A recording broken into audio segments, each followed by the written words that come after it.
আজিৰ দিনটো কেইবাটাও ডাঙৰ খবৰ এনে খবৰ মই নিউজ চাবলৈ আমাৰ চেনেলটো ছাবস্ক্ৰাইব কৰি দিব আৰু ভিডিঅ'টো শ্বেয়াৰ কৰি দিব আগলৈ আৰু কমেণ্ট লিখি যাব #জাষ্টিছ ফৰ জুবিন গাৰ্গ ন্যায়ৰ বাবে ফাষ্টেগ আদালতে আজি কি ঘোষণা কৰিলে ফাষ্টেগ আদালতে ঘোষণা কৰাত মুখ্যমন্ত্ৰীৰ বিদ্ৰোহৰ মন্তব্য মুখ্যমন্ত্ৰী হিমন্ত বিশ্ব শৰ্মাই কি কৈছে চাই থাকক জুবিন গাৰ্গৰ কাণ্ডৰ পৰকীয়া বিচাৰ জুবিন গাৰ্গৰ কাণ্ডৰ বিচাৰৰ বাবে গঠন হ'ল বিশেষ ফাষ্টেগ আদালত বাক্সৰ জিলাৰ ন্যায়াধীশ শৰ্মিলা ভূঞাক ফাষ্টেগ আদালতৰ দায়িত্ব দিয়া হৈছে গুৱাহাটী উচ্চ ন্যায়ালয়ে নিযুক্তি প্ৰদান কৰে শৰ্মিলা ভূঞাক এতিয়াৰ পৰা প্ৰতিদিনে চলিব জুবিন গাৰ্গৰ গোচৰৰ শুনানি এক্স যোগে এই কথা জনালে মুখ্যমন্ত্ৰী ডক্টৰ হিমন্ত বিশ্ব শৰ্মাই কি কৈছে গাৰ্গৰ বিষয়লৈ আহিব খুজিছোঁ আজি ৰাতিপুৱা গুৱাহাটী উচ্চ ন্যায়ালয়ৰ সন্মানীয় মুখ্য ন্যায়াধীশ ন্যায়মূৰ্তি আশুতোষ কুমাৰ ডাঙৰীয়াই মোক এখন পত্ৰ লিখি আমাৰ এই গোটেই যিটো সকলোৰে এটা ইচ্ছা আছিলে যে ফাষ্ট ট্ৰেক কোৰ্টত জুবিন গাৰ্গৰ হত্যাৰ বিচাৰ হওক তেখেতে আমাৰ বাক্সা জিলাৰ ডিষ্ট্ৰিক্ট আৰু ছেছন জাজ শ্ৰীমতী শৰ্মিলা ভূঞাক এখন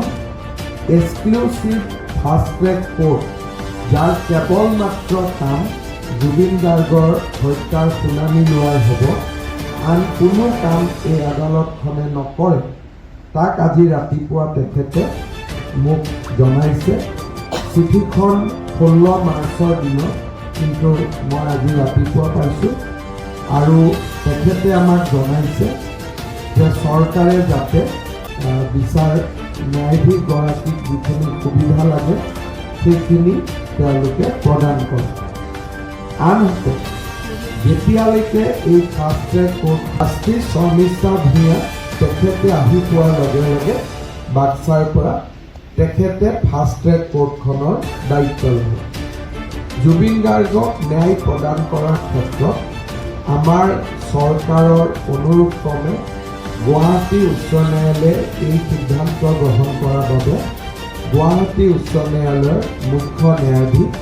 ন্যায়মূৰ্তি আশুতোষ কুমাৰ ডাঙৰীয়াক মই ধন্যবাদ আৰু কৃতজ্ঞতা এতিয়া তেওঁ পৰৱৰ্তী খবৰলৈ এইমতে আটাইতকৈ ডাঙৰ খবৰ big breaking news big political news Piyush হাজৰিকাৰ মুখত মিয়াৰ গুণগান কি কৈছে পীযুষ হাজৰিকা চাই থাকক এইবাৰ বিজেপিৰ মিয়া আশীৰ্বাদ যাত্ৰা ভোট ছাত্ৰৰ অসম্ভৱো সম্ভৱ হৈ উঠে বিজেপিত মিয়াৰ গুণগানৰ কীৰ্তন নামিছে পীযুষ হাজৰিকা এইবাৰ চোৰৰ মুখত ৰাম নাম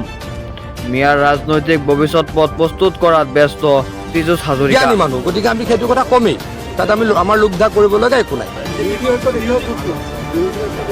বিৰোধী ঐক্য জোঁটপুট নহয় তেওঁলোকৰ ভংগই হৈছে যেন লাগে কাৰণ তেওঁলোকে মিলিব নোৱাৰে অখিল গগৈ ডাঙৰীয়া এটা ডাঙৰ এলিগেশ্যন আনিছে তেওঁ কৈছে যে দুজন ব্যক্তিয়ে কংগ্ৰেছৰ য'ত জিকাৰ সম্ভাৱনা আছে মুছলমান অধ্যুষিত সমষ্টিকেইটাত বাকী সমষ্টিতটো জিকাৰ সম্ভাৱনা নাই তাতে তেওঁলোকে টকা পইচাৰ খেল কৰা বুলি কৈছে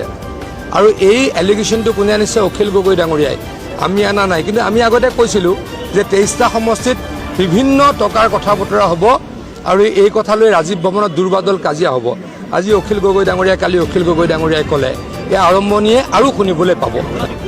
আমিতো মিয়া মানুহ বুলিলোঁ কাকো মিয়া শব্দটোৰে কাকো বেয়াকৈ নকওঁ আনকি তুষাৰমান আলী ডাঙৰীয়াই মিয়া বুলি কয় বহুতো মুছলমান নেতাই নিজকতো মিয়া বুলিয়ে কয় কিছুমানে মিয়া বুলি ক'লে বেয়া পায় আমাৰ নগাঁৱৰ হয়তো কোনোবা নেতা আছে তেওঁলোকে মিয়া বুলি ক'লে বেয়া পায় যিসকল আচলতে মিয়া তেওঁলোকে মিয়া ক'লে বেয়া নাপায় ডুপ্লিকেট মিয়াই মিয়া বুলি ক'লে বেয়া পায় গতিকে তেওঁলোক মিয়া মানে জ্ঞানী মানুহ গতিকে আমি সেইটো কথা কমেই তাত আমি আমাৰ লোকধা কৰিব লগা একো নাই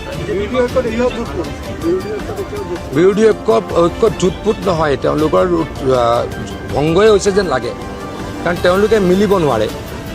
অখিল গগৈ ডাঙৰীয়া এটা ডাঙৰ এলিগেশ্যন আনিছে তেওঁ কৈছে যে দুজন ব্যক্তিয়ে কংগ্ৰেছৰ য'ত জিকাৰ সম্ভাৱনা আছে মুছলমান অধ্যুষিত সমষ্টিকেইটাত বাকী সমষ্টিতটো জিকাৰ সম্ভাৱনা নাই তাতে তেওঁলোকে টকা পইচাৰ খেল কৰা বুলি কৈছে। আৰু এই এলিগেশ্যনটো কোনে আনিছে? অখিল গগৈ ডাঙৰীয়াই, আমি অনা নাই। কিন্তু আমি আগতে কৈছিলোঁ যে 23টা সমষ্টিত বিভিন্ন টকাৰ কথা বতৰা হ'ব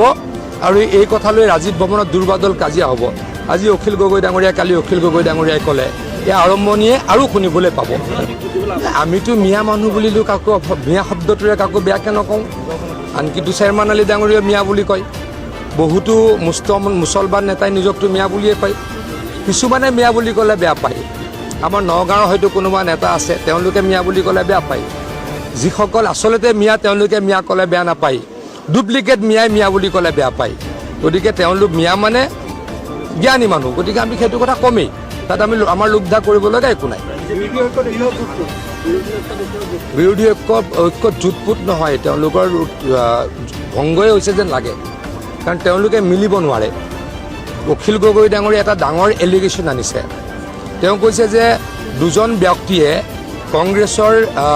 য'ত য'ত জিকাৰ সম্ভাৱনা আছে, মুছলমান অধ্যুষিত সমষ্টিকেইটাত, বাকী সমষ্টিততো জিকাৰ সম্ভাৱনা নাই, তাতে তেওঁলোকে টকা পইচাৰ খেল কৰা বুলি কৈছে। আৰু এই এলিগেশ্যনটো কোনে আনিছে? অখিল গগৈ ডাঙৰীয়াই, আমি অনা নাই। কিন্তু আমি আগতে কৈছিলোঁ যে 23টা সমষ্টিত বিভিন্ন টকাৰ কথা বতৰা হ'ব আৰু এই কথা লৈ ৰাজীৱ ভৱনত দুৰ্বাদল কাজিয়া হ'ব।